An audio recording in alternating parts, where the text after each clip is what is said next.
JBNN, we keep you informed. I am Michelle Jones, and in the news, dad rules double tragedy as brothers colliding crash, one dead.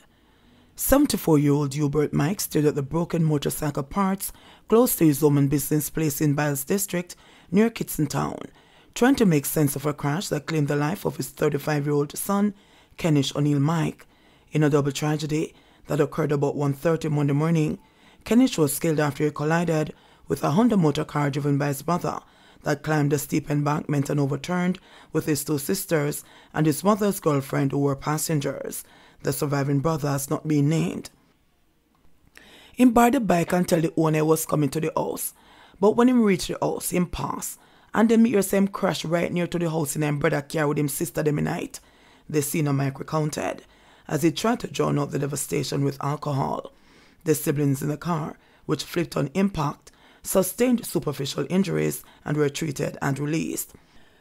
The Mike family is also disturbed by the cruel irony that the St. Catherine crash site was the same spot where Jamaica Labour Party political aspirant died after the vehicle was driving slammed into an embankment. Omar Francis was set to contest the local government elections due by 2023 in the Point Hill division. Me couldn't lose all 5 of them, but God loved me, and me give thanks and praise because we're still there. And me don't cry, because if me cry, the whole family gone down. Me have to keep up for them, Hubert Mike said in an interview. It's not the first crash nightmare for the Mikes. Some years ago, the father of 9 adults had lost a child who was hit from his bicycle by a motorist. Hubert said that he had been watching a movie when Kenish was killed mere meters from his house. Running without his slippers, Hubert dashed onto the road, but arrived only in time to see his son being lifted into a vehicle. But me look at him, me know him gone, but me was still praying, he disclosed. The senior Mike said he had always viewed Kenish as a special child. After he and his mother were almost washed away during June flood rains 35 years ago, when he was taking her to the hospital to deliver Kenish. Mother, son, daughters, me have to take them and calm them down, and let them know that it's at married and we can't do nothing, the family patriarch said. 1 more gone out of the family, 7 left. Father saved the rest, so we have to give thanks and praise, he added. Several fatal crashes have occurred along the crash hotspots over the years.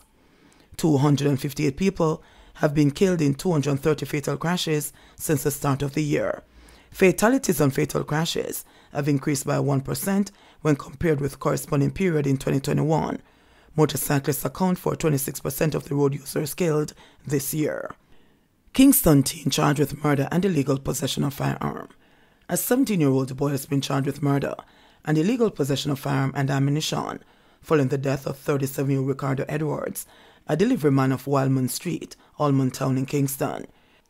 Reports are that at about 3:35 p.m. on June 24, Edwards was inside his yard when the teen and an alleged accomplice entered and opened gunfire hitting him. He was taken to hospital where he was pronounced dead. The teen was picked up by the police during a targeted operation in the parish and was subsequently charged. Gang accused were behind bars when some murders happened.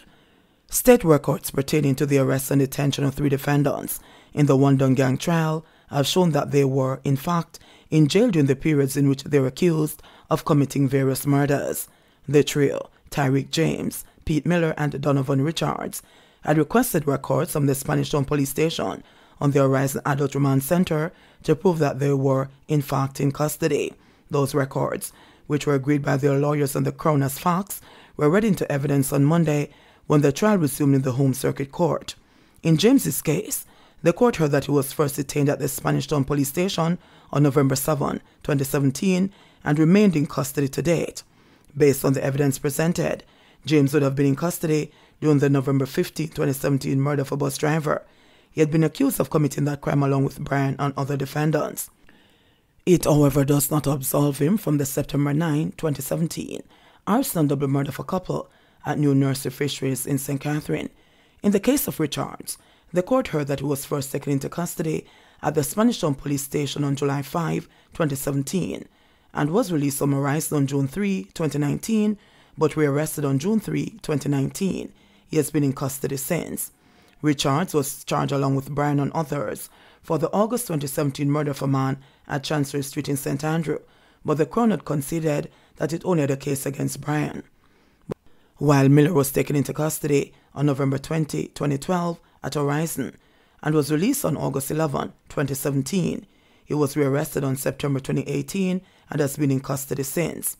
He is accused of taking part in the murder of 2 men at a basketball field in Rivoli, Spanish Town, St. Catherine, between March 10 and 15, 2017.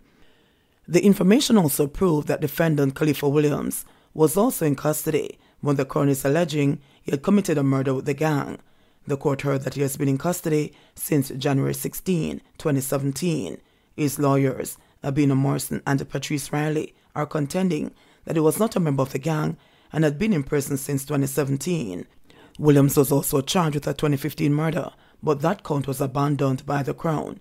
Chief Justice Brian Sachs found that the prosecution had not provided sufficient evidence to implicate Williams in the murder of a man at a tire shop along the Spanish Town bypass in St. Catherine on November 2, 2017. Williams, Miller and Richards closed their case on Monday. But James, who is implicated in the November 2, 2017 murder of a St. Catherine man, is seeking to establish that he is not guilty. A police sergeant has been subpoenaed to give evidence on Tuesday that another person was charged for Outlaw's murder and that the person is already before the court. 2 former members of the gang had testified that Brian had instructed James to carry out the instruction and that the reputed leader had enjoyed a bellyful of laughter when he was told that the hit was successful. The court has also heard that James had told Blackman that he pumped 8 gunshots into the man and that all of them connect. 805 Jamaicans killed up to July 16, says JCF. Jamaica's recorded 805 murders as of July 16. This represents a 2% increase when compared to the 786 murders recorded this time last year. The information is contained in the latest Jamaica Constabulary Force JCF Periodic Crime Statistics Review, which covers the period January 1 to July 16. So far this year, the St. James Police Division continues to lead in murders with 116 cases, or 21 more cases when compared to 95 murders recorded for the corresponding period. The St. Catherine North Police Division followed with an increase of 23 murders, from 55 cases last year to 78 cases this year. Westmoreland is up by 21, from 56 last year to 77 this year. St. Andrew South is next with 68 murders, a decrease of 31 murders when compared to the 99 cases recorded up to July 16, 2021. Trelawney had the highest percentage increase in murders, with a 257% rise. There were 25 murders committed in the parish up to last Saturday, compared with 7 for the corresponding period in 2021. Portland is the least murderous parish in 2022, having recorded 7 murders over the period. Meanwhile, the number of shootings island-wide decreased by 8%. There were 632 incidents, 53 less than last year. Cases of rape also declined, with some 229 cases being recorded up to July 16 this year, down from the 269 observed in the corresponding period last year, representing a reduction of 40 cases, or 15%. Robbery saw a 9% increase, with 497 incidents this year, compared to 457 last year. The JCF reported a 4% increase in break-ins, 550 this year, compared to 529 in 2021. Overall, a total of 2,713 serious and violent crimes were reported up to last Saturday, when compared to 2,726 last year. 51 new COVID-19 cases in Jamaica, no deaths reported. The Ministry of Health and Wellness reported 51 new COVID-19 cases on Monday, July 18, bringing the infection total to 144,932. The new cases comprise 30 females and 21 males, with ages ranging from 13 days to 96 years. The cases were recorded in Kingston and St. Andrew 17, St. James 16, St. Catherine 9, Westmoreland 6, Trelawney 2, and Portland 1. No deaths were reported for the period. There were 122 recoveries in the last 24 hours, bringing the total to 92,571. Currently, 86 people are hospitalized, 17 of whom are moderately ill, 3 severely ill, and 3 critically ill. Jamaica's positivity rate for the latest round of testing is 20.8%. JBN, we keep you informed. Please remember to subscribe, like, share, leave us a comment, and click the notification bell to receive our daily news items.